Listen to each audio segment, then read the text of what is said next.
प्यारे बच्चों, आप सभी लॉकडाउन के कारण अपने अपने घरों में हैं। ऐसे समय में हम लेकर आए हैं आपके लिए डिजी साथ कार्यक्रम। इसके माध्यम से आप प्रत्येक दिन सोमवार से शुक्रवार तक पूर्वाह्न 10 से 12 तथा अपराह्न 1 से 2 बजे तक अपने अपने कक्षाओं के अनुरूप कार्यक्रम देख सकेंगे। स्कूली शिक्षा एवं साक्षरता विभाग, झारखंड।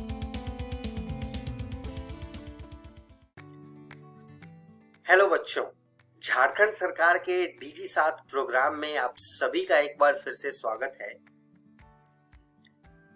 मैं उम्मीद करता हूं कि आप सभी की पढ़ाई अच्छे से हो रही होगी और साथ में आप सभी अपने घर पे सुरक्षित भी होंगे। तो आइए एक नजर डालते हैं कि आज के इस एपिसोड में हम क्या पढ़ने वाले हैं। आज के एपिसोड की शुरुआत भी हम कक्षा 10 के साथ करेंगे, जिसमें हम अंग्रेजी के चैप्टर यानी इंग्लिश के चैप्टर 2 स्टोरीज अबाउट फ्लाइंग के बारे में जानेंगे। बच्चों, इंग्लिश की पढ़ाई हो जाने के बाद हम हिंदी की पढ़ाई शुरू करते हुए उसमें बाल गोविंद भगत द्वारा लिखी गई एक कविता पढ़ेंगे। तो चलिए बच्चों, शुरू करते हैं आज के एपिसोड को।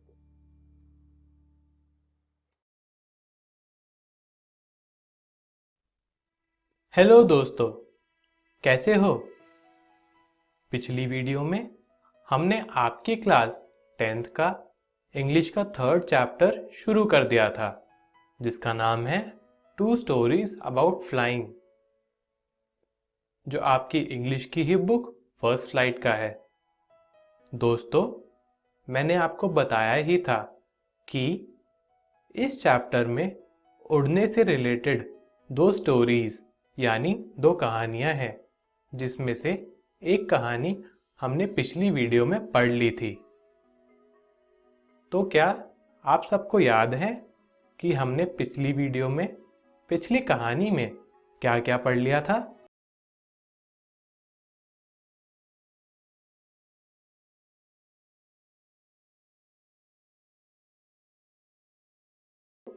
हमने पढ़ा था कि ये जो कहानी है वो एक यंग सीगल यानी एक पक्षी के बारे में है, जिसके परिवार के सारे लोग, उसके सभी भाई बहन भी उड़ना सीख जाते हैं, पर वो नहीं सीख पाता क्योंकि वो हिम्मत ही नहीं जुटा पाता। सभी लोगों के बोलने के बावजूद भी, सभी लोगों के ताने मारने के बावजूद भी वो नहीं उड़ पाता, कोई फर्क ही नहीं पड़ता। फिर भूख के चलते वो पहाड़ी से कूद जाता है और उड़ना सीख जाता है। दोस्तों, आज की इस वीडियो में हम एक ब्लैक एरोप्लेन यानी काले हवाई जहाज के बारे में पढ़ेंगे, उससे रिलेटेड कहानी पढ़ेंगे। ये कहानी ऑथर फ्रेडरिक फोर्सेथ ने कुछ इस तरह लिखी है। चांद बाहर आ रहा था, ईस्ट यानी उत्तर की दिशा से। सारा आसमान बिल्कुल साफ था, तारे भी चमचमा रहे थे, बादलों की भी कोई आशंका नहीं थी। मैं अपने डैकोटा एयरप्लेन को पेरिस के ऊपर से उड़ा रहा था और मैं इंग्लैंड अपने घर वापस जा रहा था। मैं इंग्लैंड पहुंचकर अपने परिवार के साथ छुट्टियां शुरू करने का बहुत बेसब्री से इंतज़ार कर रहा था। फिर मैंने सोचा कि क्यों ना मैं पेरिस कंट्रोल रूम कॉल कर लूं, सब जांच करने के लिए। फिर मैंने उन्हें कॉल किया। पेरिस कंट्रोल, डैकोटा DS088, क्या आप मुझे सुन पा रहे हैं? मैं इंग्लैंड जा रहा हूं। इस स्टेटमेंट का पेरिस कंट्रोल से जवाब आया, DS088, मैं आपको सुन पा रहा हूं। अब आपको 12 डिग्री वेस्ट यानी पश्चिम जाना है। ओवर।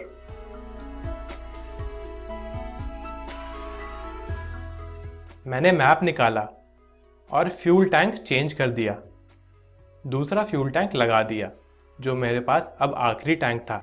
फिर मेरे दिमाग में ख्याल आया कि अगर सब स्थिति सही रही और मैं इसी तरह से चलता रहा तो मैं कल ब्रेकफास्ट यानी नाश्ते के समय तक घर पहुंच जाऊंगा।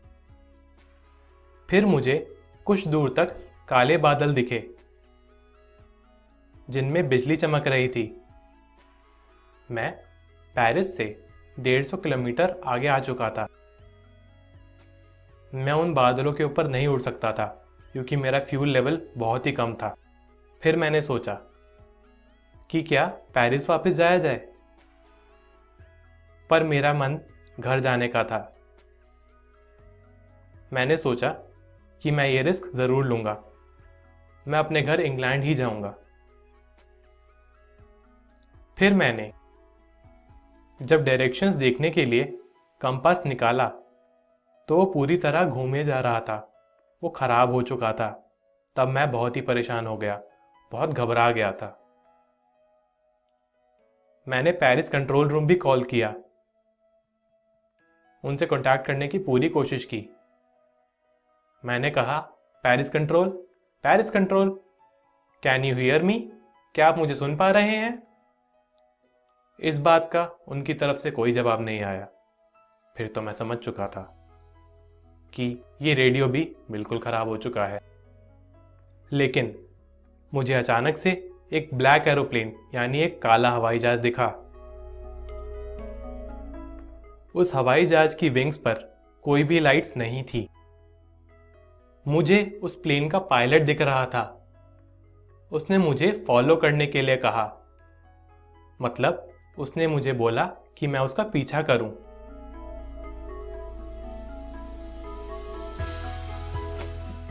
उसको आभास था, उसको पता था कि मेरा कंपास बिल्कुल खराब हो चुका है, मुझे कोई डायरेक्शंस नहीं मिल रही हैं।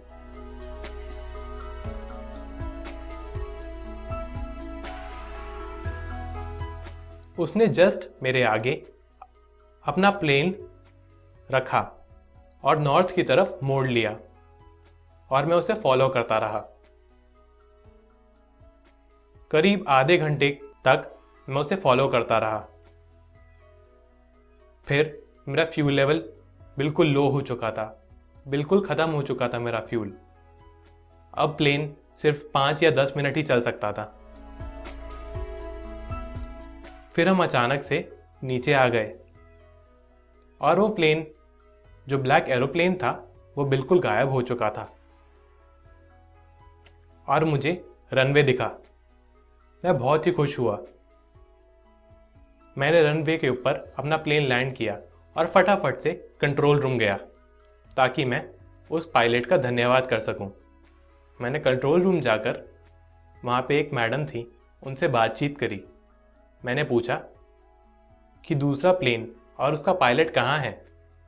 मैडम तो पहले बहुत हैरान हो गई और फिर हंसने लगी। फिर उन्होंने बोला कि यहाँ पर और कोई दूसरा प्लेन था ही नहीं, ना रेडार पे कोई दूसरा प्लेन था। आपको ज़रूर कोई गलतफहमी हो रही है। वहाँ पर कोई भी दूसरा प्लेन नहीं था और वो काला प्लेन कहाँ गया मुझे भी नहीं पता। दोस्तों, ये कहानी यही खत्म होती है। हमने आज की इस वीडियो में क्या सीखा?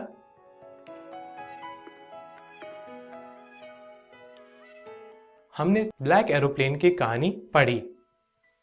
दोस्तों, आप सब भी अपने घर जाकर अपनी बुक फर्स्ट फ्लाइट से तीसरा चैप्टर 2 स्टोरीज अबाउट फ्लाइंग जरूर पढ़ें ताकि आपको सब अच्छे से समझ आ जाए। अगली वीडियो में हम इस चैप्टर से रिलेटेड, दोनों कहानियों से रिलेटेड कुछ इंपॉर्टेंट क्वेश्चंस पढ़ेंगे, कुछ इंपॉर्टेंट क्वेश्चंस करेंगे। Thank you. हेलो दोस्तों, कैसे हो?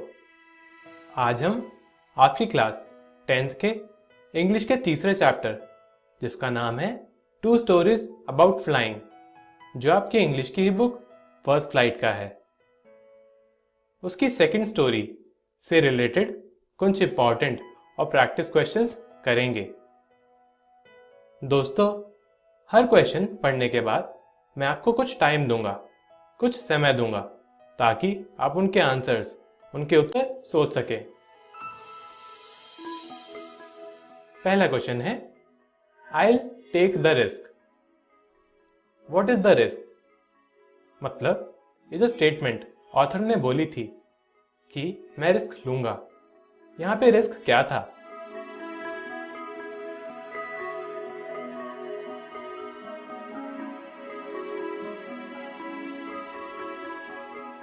To fly through the black storm cloud, मतलब उन घने काले बादलों के बीच जिनमें बिजली कड़क रही थी और मौसम खराब था, उसमें से उड़ने का रिस्क। दूसरा क्वेश्चन है, Why does the narrator take risk? Narrator ने मतलब ऑथर ने रिस्क क्यों लिया था?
उसके बाद मुझे बुरा नहीं लगा कि मैं अपने प्लेन से दूर चला गया।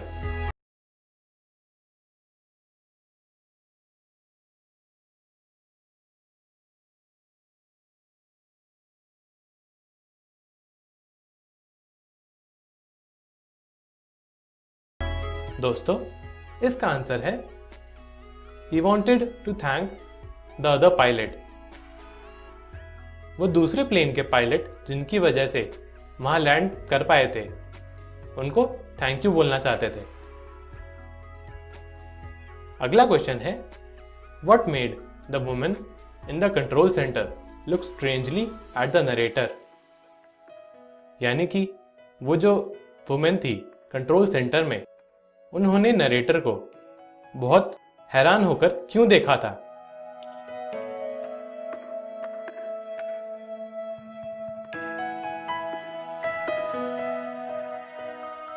दोस्तों, इसका आंसर है narrator's demand was not possible to fulfil. मतलब नरेटर ने जो डिमांड करी थी कि उन्हें दूसरे प्लेन के पायलट से मिलना है, वो पॉसिबल नहीं थी। There was no other plane in the sky and on radar too. और वहां कोई दूसरा प्लेन था भी नहीं, ना आसमान में और ना रेडार पे। अगला क्वेश्चन है, was there a real black aeroplane, मतलब क्या वहां पे सच का कोई ब्लैक एरोप्लेन था भी?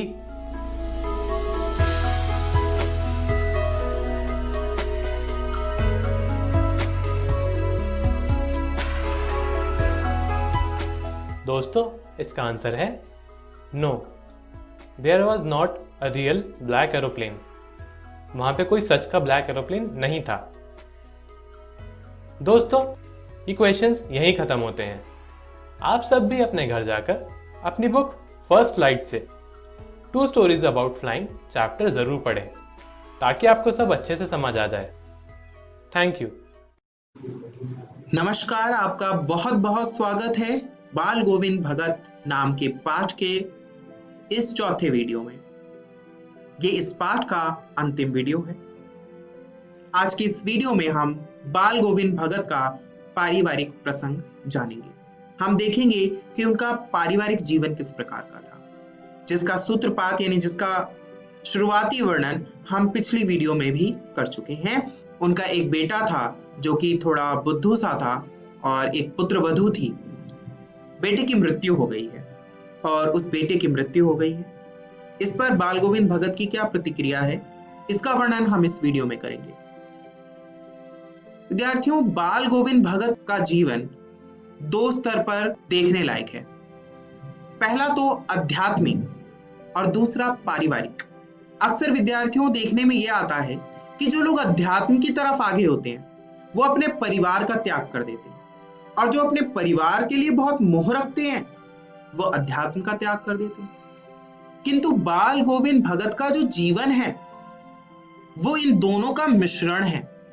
उन्होंने अध्यात्म और परिवार का ऐसा मिलाजुला रूप प्रकट किया है कि वह एक आदर्श जीवन बन गए हैं, और लेखक ने उस आदर्श जीवन को अपने रेखा चित्र में शब्दबद्ध किया है। लेखक कहता है कि बाल गोविंद भगत ने अपनी पुत्र वधू से ही अपने बेटे की चिता को आग दिलवाई। आप सोच रहे होंगे कि कोई स्त्री किसी को कैसे चिता की आग दे सकती है, लेकिन बाल गोविंद भगत ने ऐसा किया, और यह भी किया कि उन्होंने अपने पुत्र वधू के भाई को बुलाकर यह कहा, इस लड़की की शादी किसी और से कर देना। यहां पर बाल गोविंद भगत ने सामाजिक अस्वस्थ सामाजिक मान्यता का खंडन किया है। वो बता रहा है कि किस प्रकार जो बाल गोविंद भगत है वो एक प्रभावशाली गृहस्थ थे, और उसका निर्णय अटल था कि वह कई बार उनकी पुत्र वधू उनसे बोलती रही कि मैं नहीं जाऊंगी, आपका ध्यान कौन रखेगा। लेकिन बाल गोविंद भगत ने अपना निर्णय नहीं छोड़ा। वो अपने परिवार का सोचते थे, क्योंकि उनकी जो पुत्र वधू थी वह कुछ ज्यादा बड़ी नहीं थी, उसकी उम्र कुछ खास नहीं थी, इसलिए उसका विवाह कर देना ही उचित था। और इस संदर्भ में उन्होंने अपने पुत्र वधू की ना सुनी। इससे स्पष्ट होता है कि वो कितना सोचते थे अपने परिवार के बारे में। वो एक प्रभावशाली गृहस्थ थे। अब लेखक बाल गोविंद भगत की मृत्यु का वर्णन करता है। लेखक बताता है कि बाल गोविंद भगत की मृत्यु उनके ही अनुरूप हुई, उनके ही अनुसार हुई। वे हर वर्ष गंगा स्नान को जाते थे, लेकिन वो गंगा स्नान किसी धार्मिक प्रयोजन से नहीं जाते थे। वो संत समागम और लोक दर्शन के लिए जाते थे। संत समागम का अर्थ होता है संतों से मिलने जाते थे, और पैदल ही जाते थे। वो लगभग 30 कोस उनके घर से दूर था, लेकिन उनका जो संबल है, जो उनकी जो ताकत है, उसे कोई कम नहीं कर सकता था। और जो बाल गोविंद भगत है वो अब बूढ़े हो गए थे।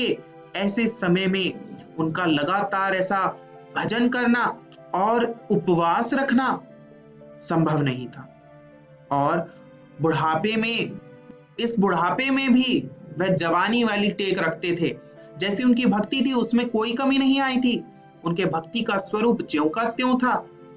आगे वो कहता है कि लोग उन्हें आराम करने के लिए कहते थे, लेकिन वो हंसकर टाल देते थे। और जिस दिन उनकी मृत्यु हुई उस दिन शाम का समय था। आइए विद्यार्थियों, इस अंश को मैं आपको पढ़कर सुनाता हूं और फिर उसकी व्याख्या करूंगा। लेखक कहता है, उस दिन भी संध्या में गीत गाए, किंतु मालूम होता है जैसे तागा टूट गया हो। माला का एक एक दाना बिखरा हुआ। भोर में लोगों ने गीत नहीं सुना, जाकर देखा तो बाल गोविंद भगत नहीं रहे, सिर्फ उनका पंजर पड़ा है। पंजर कहते हैं पिंजरे को, अस्थि पंजर, यानी जो स्केलेटन होता है जिसे हम कंकाल कहते हैं, पर यहाँ पर पंजर का अर्थ है एक ऐसा शरीर जिसमें आत्मा है, जिसमें आत्मा, एक ऐसी संरचना जिसमें आत्मा कैद है। और बाल गोविंद भगत जो है वो वहां से उस पिंजरे को छोड़ चुके हैं। लेखक ने कितनी दिव्यता के साथ उस मृत्यु का वर्णन किया है। लेखक ने बताया है कि उनका जीवन गृहस्थ जैसा था, व्यवहार भक्ति परक था। इससे स्पष्ट होता है कि किस प्रकार बाल गोविंद भगत का जीवन एक आदर्श जीवन था। आइए अब हम निष्कर्षतः देखते हैं कि बाल गोविंद भगत के इस पाठ में हमने बाल गोविंद भगत का जो रेखा चित्र है उसमें मुख्य तौर पर क्या क्या देखा। हमने बाल गोविंद भगत के दो स्वरूप देखे, एक आध्यात्मिक स्वरूप और एक गृहस्थ स्वरूप। आध्यात्मिक स्वरूप में हमने देखा कि उनकी भक्ति किस प्रकार की थी, उनकी भक्ति का स्वरूप क्या था, किस प्रकार दिखते थे, कबीर का अनुसरण करते थे। भक्ति और व्यक्तित्व कबीर से जुड़ा हुआ था, कभी झूठ नहीं बोलते थे, त्यागी प्रवृत्ति के थे और भजन में गहरी आस्था थी। ये सभी क्रियाएं उनके आध्यात्मिक जीवन से जुड़ी हुई हैं। और गृहस्थ जीवन के रूप में उनका एक पुत्र था और पुत्र के साथ साथ उनकी एक पतोहू भी थी, यानी पुत्रवधू भी थी, और साथ ही खेती बाड़ी और मकान भी था। किंतु इन सब से मिलजुल कर जो उनका व्यक्तित्व था वो कहीं अलग था। उनका व्यक्तित्व ना तो एक साधु का था और ना ही एक गृहस्थ का था। इन दोनों का मिला जुला स्वरूप था और इस मिले जुले स्वरूप को उन्होंने इतने आश्वासित ढंग से, इतने कड़ाई से पालन किया था कि वे एक आदर्श चरित्र के रूप में लेखक के सामने उभरे थे और लेखक उनकी इसी प्रवृत्ति से मुग्ध था। आइए जानते हैं कि आज की इस वीडियो में हमने क्या सीखा। आज की इस वीडियो में हमने जाना कि बाल गोविंद भगत अन्य लोगों से किस प्रकार भिन्न थे, अलग थे। साथ ही भगत की मृत्यु कैसी हुई इसके बारे में भी हमने चर्चा की, जाना। विद्यार्थियों, मुझे आशा है कि आपको यह वीडियो बहुत पसंद आई होगी।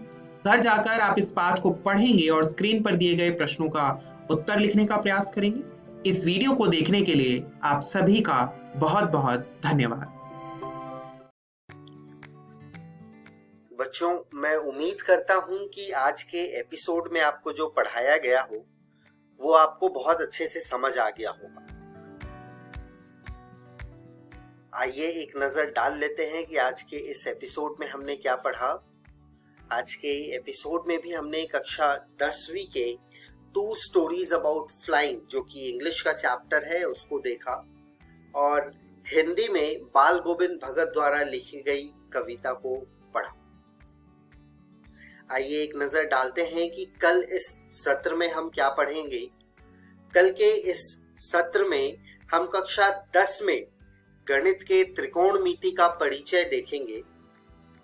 कक्षा 12 में विलयन पाठ को पढ़ेंगे जो कि केमिस्ट्री का है। बायोलॉजी का पुष्पी पादपों में लैंगिक प्रजनन को देखेंगे और कक्षा 10वीं के बायोलॉजी में जैव प्रक्रम को पढ़ेंगे। बच्चों, इस एपिसोड को पुनः देखने के लिए आप इकोवेशन के YouTube चैनल पर DG7 इकोवेशन सर्च करके देख सकते हैं। धन्यवाद बच्चों।